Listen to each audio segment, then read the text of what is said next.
Hey there, I hope you're having a really good day.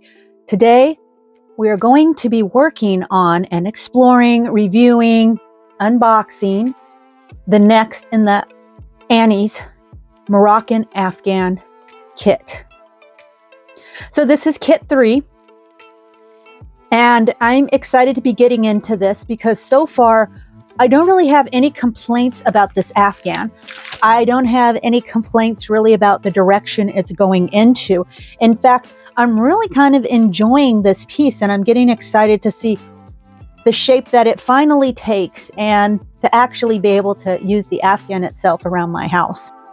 So for those of you who don't already know, my name is Sig. This is Essential Crochet, and you, of course, are always welcome here. Welcome to the family. If you haven't already, I encourage you to subscribe and like, and then also invite you to leave a comment. So without much more stalling, let's just go ahead and get started. First, we're going to explore the booklet that comes with kit number 3 for Annie's Moroccan Tile Afghan, the Holiday Spice version. Firstly, we're going to take a look at the special instructions, the basic instructions. And that, of course, is going to come on the first page. And what they're going to tell us is that with this kit, we're going to be working on a checkered board design. So we have some special instructions for that, some further pattern notes.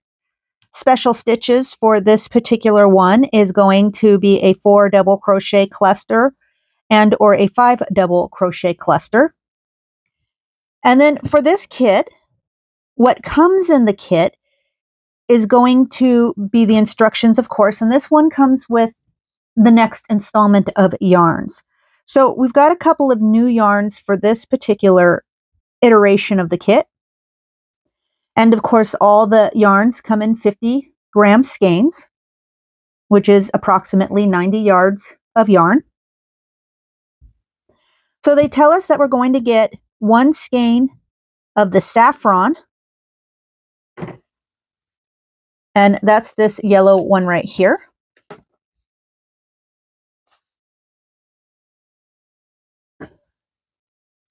One skein of paprika. And then 1 skein of another new yarn, and that's going to be this rhubarb. So we've already used paprika, but rhubarb and saffron are a new color. Next, they gave us 2 skeins of the cream, so basically 100 grams of the cream. And because I still have cream from last iteration of the kit, kit 2, I'm going to use this up first, and then I'll switch over to the cream that they provided me in this month's kit, and we'll see how much is left over of that. Also, they tell us that we're going to be using basil and evergreen. Now, those 2 colors, we already have leftovers from previous kits or iterations, previous 1 and 2 kit, and so they did not provide us with any of that yarn because presumably we had enough of that yarn left over in order to do what we needed to do with this month's kit. Next, we're going to need to break out our I, or 9 if you prefer, size hook. And if you work in metrics, it's going to be a 5.5 millimeter hook. And then, of course, you'll want your tapestry needle because there is a bit of weaving involved. What I really like about the Annie's kit, or at least this kit, is the way Annie's will show us the entire image. However, the part of the image we're not working with is going to be washed out. So that I like that juxtaposition because the aspect of the Afghan we will be working with is left in vivid color. And so this is nice because it clearly shows us what we're actually going to be working with and what we're not. So I've already completed this center part, and that was from kits 1 and 2 to complete this center part. And now in kit 3, I'm going to continue on with the next level of the border. As you can see, Annie's gives us a nice clear image of what our checkered board part of the border is to look like. And so you can see the cream and the evergreen along with the basil that we're going to be using. And then next, they give us another very clear image of the squares, or rather the tiles we're going to be making for the corners of this border. And then also you can see where the rhubarb comes into play. So then finally they give us a little peek as to how those 3 tiles sit in the corner and the placement of our checkered pattern. Again, you can see the rhubarb that I will begin with in terms of the 3rd kit, because at the end of kit 2, I completed the end of kit 2 with this star stitched border. Now that I've finished unboxing this kit with you, I'm going to jump right over into the reveal. And then, of course, the review. I'll tell you what I liked, what I didn't like, how easy or difficult or tricky I thought the stitches were. You know, we'll just discuss. All right, so let's get to it.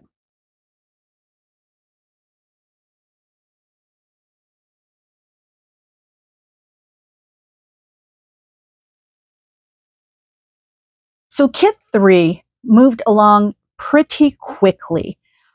I didn't find any of the stitches were tricky, and I don't think any of the stitches are going to be tricky for the brand new beginner. This particular section of the kit was actually quite straightforward. So you can see the basic tiles that we made right here. And if you're unfamiliar with this type of cluster, the instructions give you a pretty good straightforward set of directions that you shouldn't have any problems following you if you've never done this type of a cluster before. Also, this kind of checkered slash kind of gingham sort of a look was very simple and straightforward also. And then of course they have their videos if you have any problems with that. But really, unless you're a super newbie, this should not be any issue at all. Now, I did have yarn left, so I have plenty of the saffron left, so we'll set that aside, as well as the rhubarb. I used up what was left of the paprika from the last kit, and this is what I have left of the skein of paprika from this kit. Also, I still have basil and evergreen left. So I really didn't use very much of this at all. If you remember, these were leftovers from the last kit. And so this is what I still have left. So these yarns I'm certainly going to go ahead and I'm going to put away because clearly I will use them again in future kits. However, if you haven't already noticed, I used up all my cream. I used up the cream color yarn that I had left over from last time, and I used up both skeins that had been included in my kit. And I still fell short of having enough of the cream yarn to complete this 3rd section of my Afghan. Although I'm not really that concerned about it. I mean, it's kind of a bummer, but I'm not that concerned about it because next kit I'm sure to get plenty more cream, and this isn't that much that needs to be done. Now, I'm pretty conservative with my yarn, so I suspect that for those of you out there, if you happen to maybe use too much yarn, or you had a mistake somewhere, or you end up losing a chunk of your yarn for a variety of reasons, you just need to know that there's really no room for error. There's no margin for error. In fact, I had no error and I still had this bit of margin. So keep that in mind. Keep that in mind when you do this Afghan. Now, that's not to say there won't be a bunch of cream left over when the Afghan is said and done. I won't know that for sure until I've finished the Afghan. And I have 7 more parts before this Afghan is completed because it's broken down into 10 parts. So yeah, I mean, this was simple. It was a no-brainer. There wasn't any points of frustration. It was easy and relaxing to work on these particular components from Kit 3. It didn't take a lot of brain power. It was an easy month. So I don't have anything too exciting to report this time around. Like I said, it was all pretty straightforward. So basically a quick recap is, again, I repeated the reverse single crochet or crab stitch in the rhubarb color, which mirrors that reverse single crochet here that was done in the paprika last month. And then, of course, we had these tiles that were pretty straightforward and made in the saffron and the paprika and the cream colors.